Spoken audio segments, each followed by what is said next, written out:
सदा शिवम भजाम्यहम्, श्री शिवाय नमस्तुभ्यम।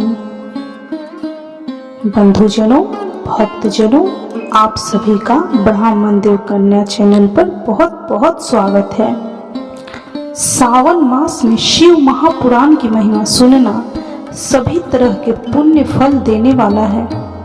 आपके जीवन में जो भी बाधाएं हैं, जो भी समस्याएं हैं, उन सभी का समाधान इस शिव पुराण महात्म्य कथा सुनने से हो जाएगा। बंधुजनों, भक्तजनों, यदि आप इस कथा महात्म्य को ध्यान पूर्वक एकाग्रचित होकर सुनते हैं या शेयर करके किसी और को भी सुनाते हैं, आपके जीवन में सुख, शांति और समृद्धि होगा। भगवान महाकाल, महाकालेश्वर शिव जी, महादेव आपकी सभी दुखों का, सभी समस्याओं का अंत करेंगे।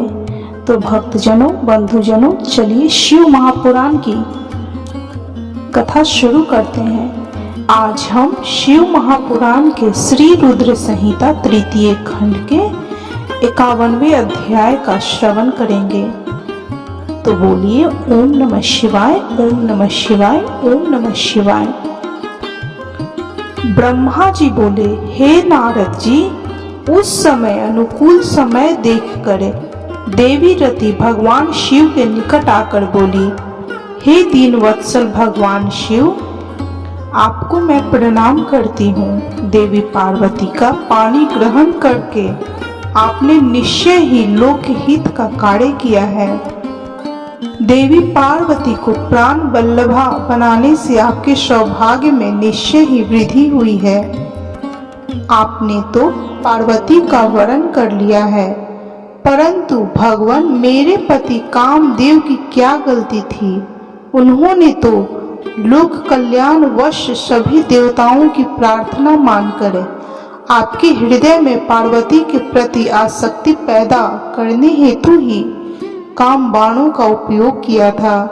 उनका यह कार्य तो इस संसार को तारकासुर नामक भयानक और दुष्ट असुर से मुक्ति दिलाने के लिए प्रेरित करना था। वे तो स्वार्थ से दूर थे, फिर क्यों आपने उन्हें अपनी क्रोध अग्नि से भस्म कर दिया? हे देवाधिदेव महादेव जी, हे करुणा निधान, हे भक्त वत्सल, अपने मन में काम को जगाकर मेरे पति कामदेव को पुनर्जीवित कर मेरे वियोग के कष्ट को दूर करें। आप तो सबकी पीड़ा जानते हैं, मेरी पीड़ा को समझकर मेरे दुख को दूर करने में मेरी मदद कीजिए। भगवान, आज जब सबके हृदय में प्रसन्नता है तो मेरा मन क्यों दुखी हो? मैं अपने पति के बिना कब तक ऐसे ही रहूं? हे भगवान, आप तो दीनों के दुख दूर करने वाले हैं। अब आप अपनी कही बात को सच कर दीजिए। भगवान, इस त्रिलोक में आप ही मेरे इस कष्ट और दुख को दूर कर सकते हैं। हे प्रभु, मुझ पर दया कीजिए और मुझे भी सुखी करके आनंद प्रदान कीजिए। भगवान, अपने विवाह के शुभ अवसर पर मुझे भी मेरे पति से हमेशा के लिए मिलाकर मेरी विरह वेदना को कम कीजिए। महादेव जी, मेरे पति कामदेव को जीवित कर मुझ दीन दासी को कृतार्थ कीजिए। ऐसा कहकर देवी रति ने अपने दुपट्टे की गांठ में बंधी अपने पति कामदेव के शरीर की भस्म को भगवान शिव के सामने रख दिया और जोर जोर से रोते रोते भगवान शिव शंकर से कामदेव को जीवित करने की प्रार्थना करने लगे। देवी रति को इस प्रकार रोते हुए देखकर वहां उपस्थित सरस्वती आदि देवियां भी रोने लगीं और सब भगवान शिव से कामदेव को जीवन दान देने की प्रार्थना करने लगीं। इस प्रकार देवी रति के बार बार प्रार्थना करने और स्तुति करने पर भगवान शिव प्रसन्न हो गए और उन्होंने रति के कष्टों को दूर करने का निश्चय कर लिया। शूल पानी भगवान शिव की अमृतमयी दिव्य दृष्टि पड़ते ही उस भस्म में से सुंदर पहले जैसे वेश और रूप धारण किए हुए कामदेव प्रकट हो गए। अपने प्रिय पति कामदेव को पहले की भांति सुंदर और स्वस्थ पाकर देवी रति की प्रसन्नता की कोई सीमा न रही। वे कामदेव को देखकर बहुत प्रसन्न हुई और उन्होंने दोनों हाथ जोड़कर भगवान शिव को नमस्कार किया और उनकी स्तुति करने लगी। दोनों पति पत्नी कामदेव और रति बार बार भगवान शिव के चरणों में गिरकर उनका धन्यवाद करके उनकी स्तुति करने लगे। उनके इस प्रकार की गई स्तुति से प्रसन्न होकर भगवान शिव बोले कि हे कामदेव और रति, तुम्हारी इस स्तुति से मुझे बहुत प्रसन्नता हुई है। मैं बहुत प्रसन्न हूँ। तुम जो चाहो मनोवांछित वस्तु मांग सकते हो। भगवान शिव के ये वचन सुनकर कामदेव को बहुत प्रसन्नता हुई। उन्होंने दोनों हाथ जोड़कर और सिर झुकाकर कहा, हे भगवान, यदि आप मुझ पर प्रसन्न हैं तो पूर्व में मेरे द्वारा किए गए अपराध को क्षमा कर दीजिए और मुझे वरदान दीजिए कि आपके भक्तों से मेरा प्रेम हो और आपके चरणों में मेरी भक्ति हो।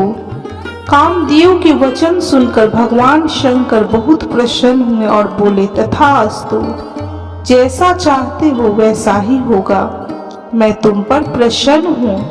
तुम अपने मन से भय निकाल दो। अब तुम भगवान श्री हरि विष्णु के पास जाओ। तत्पश्चात कामदेव ने भगवान शिव को नमस्कार किया और वहां से बाहर चले गए। उन्हें जीवित देखकर सभी देवता बहुत प्रसन्न हुए और बोले कि कामदेव आप धन्य हैं, महादेव जी ने आपको जीवन दान दे दिया। तब कामदेव को आशीर्वाद देकर श्री हरि विष्णु पुनः अपने स्थान पर बैठ गए। उधर भगवान शिव ने अपने पास बैठी देवी पार्वती के साथ भोजन किया और अपने हाथों से उनका मुंह मीठा किया। तत्पश्चात शैलराज की आज्ञा लेकर शिव जी पुनः जनवासे में चले गए। जनवासे में पहुंचकर शिव जी ने मुझे विष्णु जी और वहां उपस्थित सभी मुनि गणों को प्रणाम किया। तब सब देवता शिव जी की वंदना और अर्चना करने लगे। फिर मैंने श्री हरि विष्णु और इंद्रादि ने शिव स्तुति की। सब ओर भगवान शिव की जय जयकार होने लगी और मंगलमय वेद ध्वनि बजने लगी। भगवान शिव की स्तुति करने के पश्चात उनसे विदा लेकर सभी देवता और ऋषि मुनि अपने अपने विश्राम स्थल की ओर चले गए। नारद, शैलराज, हिमालय ने सभी बारातियों के भोजन की व्यवस्था करने हेतु सर्वप्रथम अपने घर के आंगन को साफ कराकर सुंदर ढंग से सजाया। तत्पश्चात गिरिराज हिमालय ने अपने पुत्रों मैनाक आदि को जनवासी में जाकर भोजन करने हेतु सभी देवी देवताओं, साधु संतों, ऋषि मुनियों, शिवगणों, देवगणों सहित श्री हरि विष्णु और भक्त वत्सल भगवान शिव को भोजन के लिए आमंत्रित किया। तब सभी देवताओं को साथ लेकर सदाशिव भोजन करने के लिए पधारे। हिमालय ने पधारे हुए सभी देवी देवताओं एवं भगवान शिव को बहुत आदर सत्कार किया और उन्हें उत्तम आसनों पर बैठाया। अनेकों प्रकार के भोजन परोसे गए तथा गिरिराज ने सबसे भोजन ग्रहण करने की प्रार्थना की। सभी बारातियों ने तृप्ति के साथ भोजन किया तथा आचमन करके सब देवता विश्राम के लिए अपने अपने विश्राम स्थल पर चले गए। तब हिमालय प्रिया देवी की आज्ञा लेकर नगर की स्त्रियों ने भगवान शिव को सुंदर सुसज्जित वास भवन में रत्न जड़ित सिंहासन पर सादर बैठाया। वहां उस भवन में सैकड़ों रत्नों के दीपक जल रहे थे। उनकी अद्भुत जगमगाहट से पूरा भवन अलौकिक हो रहा था। उस वास भवन को अनेकों प्रकार की सामग्रियों से सजाया और संवारा गया था। मोती मणियों एवं श्वेत चंवरों से पूरे भवन को सजाया गया था। मुक्ता मणियों की सुंदर बंधनवाड़ें द्वार की शोभा बढ़ा रही थी। उस समय वह वास भवन अत्यंत दिव्य, मनोहर और मन को उमंग तरंग से अलौकिक करने वाला लग रहा था। फर्श पर सुंदर बेल बूटे बने थे। भवन को सुगंधित करने हेतु सुवासित द्रव्यों का प्रयोग किया गया था, जिसमें चंदन और अगर का प्रयोग प्रमुख रूप से था। उस वास भवन में देवताओं के शिल्पी विश्वकर्मा द्वारा बनाए गए कृत्रिम वैकुंठ लोक, ब्रह्मालोक, इंद्रलोक तथा शिवलोक सभी के दर्शन एक साथ हो रहे थे। इन्हें देखकर भगवान शिव को बहुत प्रसन्नता हुई। वास भवन में बीचों बीच एक सुंदर रत्नों से जड़ा अद्भुत पलंग था। उस पर महादेव जी ने सोकर रात बिताई। दूसरी ओर हिमालय ने अपने बंधु बांधवों को भोजन कराने के उपरांत बचे हुए सारे कार्य पूर्ण किए। प्रातः काल चारों ओर पुनः शिव विवाह का अनोखा उत्सव होने लगा। अनेकों प्रकार के सुरीले वाद्य यंत्र बजने लगे, मंगल ध्वनि होने लगी। सभी देवता अपने अपने वाहनों को तैयार करने लगे। सभी की तैयारियां पूर्ण हो जाने के तत्पश्चात भगवान श्री हरि विष्णु ने धर्म को भगवान शिव के पास भेजा। तब धर्म सहर्ष भगवान शिव के पास वास भवन में गए। उस समय करुणा निधान भगवान शिव सोए हुए थे। यह देखकर योग शक्ति संपन्न धर्म ने भगवान शिव को प्रणाम करके उनकी स्तुति की और बोले, हे महेश्वर, हे महादेव, मैं भगवान श्री हरि विष्णु की आज्ञा से यहाँ आया हूँ। हे भगवान, उठिए और जनवासी में पधारिए। वहाँ सभी देवता और ऋषि मुनि आपकी ही प्रतीक्षा कर रहे हैं। प्रभु वहाँ पधार कर हम सबको कृतार्थ करिए। धर्म के वचन सुनकर सदाशिव बोले कि हे धर्मदेव, आप जनवासी में जाइए, मैं अति शीघ्र जनवासी में आ रहा हूँ। भगवान शिव के ये वचन सुनकर धर्म ने भगवान शिव को प्रणाम किया और उनकी आज्ञा लेकर पुनः जनवासी की ओर चले गए। उनके जाने के तत्पश्चात भगवान शिव तैयार होकर जैसे ही चलने लगे, हिमालय नगरी की स्त्रियां उनके चरणों के दर्शन हेतु आ गईं और मंगलमय गान करने लगी। तब महादेव जी ने गिरिराज, हिमालय और मैना से आज्ञा ली और जनवासी की ओर चल दिए। वहां पहुंचकर महादेव जी ने मुझे और विष्णु जी सहित सभी ऋषि मुनियों को प्रणाम किया। तब सब देवताओं सहित मैंने और विष्णु जी ने शिव जी की वंदना और स्तुति की। जब करुणा निधान भगवान शिव जनवासी में पधार गए तो हम सब मिलकर कैलाश लौट चलने की बातें करने लगे। तभी वहां पर पर्वतराज हिमालय पधारे और सभी को भोजन का निमंत्रण देकर वहां से चले गए। तब सभी देवताओं, ऋषि मुनियों और अन्य बारातियों को साथ लेकर भगवान शिव, मैं और श्री हरि विष्णु भोजन ग्रहण करने हेतु नियत स्थान पर पहुंचे। वहां द्वार पर स्वयं शैलराज खड़े थे। उन्होंने सर्वप्रथम महादेव जी के चरणों को धोया और उन्हें अंदर सुंदर आसन पर बैठाया। तत्पश्चात शैलराज ने मेरे श्री हरि विष्णु, देवराज इंद्र सहित सभी मुनियों के चरण धोए और यथा योग्य आसनों पर हम सबको आदर पूर्वक बैठाया। वहां शैलराज हिमालय अपने पुत्रों एवं बंधु बांधवों सहित कार्य में लगे हुए थे। उन्होंने हमारे सामने अनेक स्वादिष्ट व्यंजन परोसे और हमसे ग्रहण करने के लिए कहा। तब सभी ने आनंद पूर्वक आचमन और भोजन किया। तब गिरिराज बोले कि हे देवेश्वर, आपके दर्शनों से हम आनंदित हुए हैं। आपसे एक प्रार्थना करते हैं कि आप बारातियों के साथ कुछ दिन और निवास करें। इस प्रकार शैलराज भगवान शिव से कुछ दिन और रुकने का आग्रह करने लगे। उनकी यह बात सुनकर भगवान शिव बोले कि हे शैलेंद्र, आप धन्य हैं, आपकी कीर्ति महान है, आप धर्म की साक्षात मूर्ति हैं। इस त्रिलोक में आपके समान कोई और नहीं है। तब देवताओं ने कहा कि हे पर्वतराज, आपके दरवाजे पर परम ब्रह्मा परमात्मा भगवान शिव स्वयं अपने दासों के साथ पधारे हैं और आपने उन्हें सब प्रकार से पूछकर प्रसन्न किया है। तब शैलराज हिमालय ने दोनों हाथ जोड़कर भगवान शिव से प्रार्थना करके कहा कि भगवान, मुझ पर कृपा करके आप कुछ दिन और यहाँ रुक कर मेरा आतिथ्य ग्रहण करें। गिरिराज के बहुत कहने पर भगवान शिव ने वहां ठहरने के लिए अपनी स्वीकृति प्रदान कर दी। तब सब हिमालय से आज्ञा लेकर अपने अपने ठहरने के स्थान पर चले गए। तीसरे दिन गिरिराज हिमालय ने सबको आदर पूर्वक दान दिया और उनका सत्कार किया। चौथे दिन विधि पूर्वक चतुर्थी कर्म किया, क्योंकि इसके बिना विवाह को पूर्ण नहीं माना जाता।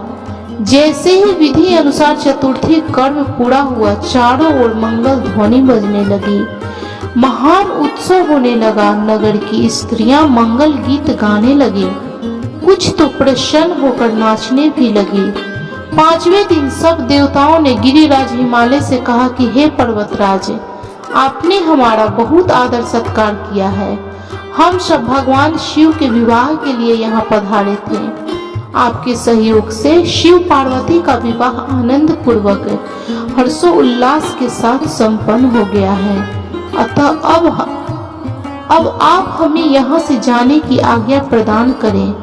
परंतु गिरिराज हिमालय स्नेह पूर्वक बोले कि हे भगवान शिव, हे ब्रह्मा जी, हे श्री हरि विष्णु देवराजेंद्र, अपनी प्रिय पुत्री पार्वती के कठिन तप के कारण ही आज मुझे यह सौभाग्य प्राप्त हुआ है। जगत के कर्ता, पालक, संहारक सभी देवता और महान ऋषि मुनि एक साथ मेरे घर की शोभा बढ़ाने आए हैं। आप सबकी एक साथ सेवा करने का जो शुभ अवसर मुझे प्राप्त हुआ है, उसका पूरा आनंद मुझे उठाने दीजिए। हे देवाधिदेव, अपने इस तुच्छ भक्त पर इतनी सी कृपा कर दीजिए। इस प्रकार पर्वतों के राजा हिमालय ने अनेक तरीके से सब देवताओं सहित शिव जी की बहुत अनुनय विनय की और इस प्रकार उन्हें हठ पूर्वक कुछ दिन और रोक लिया। हिमालय ने सबका बहुत सेवा सत्कार किया। उन्होंने सभी का विशेष ख्याल रखा, सभी की आवश्यकताओं का पूरा ध्यान रखा। शैलराज ने सभी देवताओं के लिए हर संभव सुविधा उपलब्ध कराई। इस प्रकार खूब आदर सत्कार करके सबका मन जीत लिया। जब बहुत दिन बीत गए तब देवताओं ने शैलराज हिमालय के पास सप्त ऋषियों को भेजा ताकि वे देवी मैना और उनके पति शैलराज हिमालय को बारात विदा करने के लिए तैयार करें। तब वे सप्त ऋषि प्रसन्न हृदय से शैलराज हिमालय के पास पहुंचे और उनके भाग्य की सराहना करने लगे कि आपके अहो भाग्य है जो स्वयं भगवान शिव आपके दामाद बने। पर्वतराज, आपने अपनी पुत्री पार्वती को शास्त्रों एवं वेदों के अनुसार भगवान शिव की पत्नी बनाकर उन्हें सौंप दिया है। कन्यादान तभी पूर्ण माना जाता है जब कन्या को बारात के साथ विदा कर दिया जाता है। इसलिए आप भी सहर्ष देवी पार्वती को भगवान शिव के साथ सादर विदा कर दीजिए। तभी कन्यादान की रस्म पूरी होगी। तब मैना और उनके पति गिरिराज हिमालय बारात को विदा करने के लिए राजी हो गए। जब भगवान शिव और सभी देवता और ऋषि मुनि विदा लेकर कैलाश पर्वत की ओर चलने लगे, तब देवी मैना जोर जोर से रोने लगी और बोली कि हे कृपा निधान भगवान शिव, मेरी पुत्री पार्वती का ध्यान रखिएगा। मेरी पुत्री आपकी परम भक्त है। सोते जागते वह सिर्फ आपके चरणों का ही ध्यान करती है। आप सदा उसके हृदय में विराजमान रहते हैं। आपके गुणगान करते वह नहीं थकती और आपकी निंदा कतई नहीं सुन सकती। यदि मेरी बच्ची से जाने अनजाने में कोई अपराध हो जाए तो उसे क्षमा कर दीजिएगा। आप तो भक्त वत्सल हैं, करुणा निधान हैं। मेरी पुत्री पर अपनी कृपा दृष्टि बनाए रखिएगा। ऐसा कहकर मैना ने अपनी पुत्री भगवान शिव को सौंप दी। कितने आश्चर्य की बात है कि प्रत्येक माता पिता इस बात को जानते हैं कि बेटियां धान के पौधे की तरह होती हैं। वे जहां जन्मती हैं वहां वृद्धि को प्राप्त नहीं होती हैं, फिर भी उसकी विदाई के समय वे दुखी होते हैं। अनजाने ही अपनी आंखों से आंसुओं की झड़ी कैसे लग जाती है। अपनी प्रिय पुत्री पार्वती के वियोग को सोचते ही वे मूर्छित होकर जमीन पर गिर पड़ी। तब उनके मुख पर जल की बूंदें डालकर उन्हें होश में लाया गया। तब सदाशिव ने देवी मैना को अनेकों प्रकार से समझाया ताकि वे अपना दुख भूल जाएं। फिर कुछ समय के लिए मैना और पार्वती को अकेला छोड़कर भगवान शिव सब देवताओं व अपने गणों के साथ हिमालय से आज्ञा लेकर चल दिए। हिमालय नगरी के एक सुंदर बगीचे में बैठकर वे सब प्रसन्नता पूर्वक भगवान शिव की प्राण वल्लभा देवी पार्वती के आगमन की बाट संजोए उनकी प्रतीक्षा करने लगे। वे शिवगण प्रसन्नता पूर्वक प्रभु महादेव की जय जयकार कर रहे थे। इस प्रकार शिव महापुराण के श्री रुद्र संहिता तृतीय खंड के 53वें अध्याय तक की कथा संपन्न हुई। तो बोलिए कर्पूर गौरम करुणावतारम संसार सारम भुजगेंद्र हारम सदा वसंतम हृदय रविंदे भवम भवानी सहितम नमामि। ओम नमः शिवाय, ओम नमः शिवाय, ओम नमः शिवाय। आप भी इस शिव भक्ति की कथा अवश्य सुने। इस कथा को सुनने से आपके मन की जो भी मनोरथें होंगी भगवान पूर्ण करेंगे। आपके जीवन की सभी समस्याओं का भगवान शिव महाकालेश्वर समाधान करेंगे। तो बोलिए कर्पूर गौरम करुणावतारम संसार सारम भुजगेंद्र हारम सदा वसंतम हृदय रविंदे भवम भवानी सहितम नमामि। ओम नमः शिवाय, ओम नमः शिवाय, ओम नमः शिवाय। भक्तजनों, बंधुजनों, यदि आपको शिव महापुराण की यह कथा अच्छी लगी हो तो कृपया वीडियो को लाइक, शेयर और सब्सक्राइब जरूर करें और कमेंट में हर हर महादेव, ओम नमः शिवाय, जय महाकाल जरूर लिखें।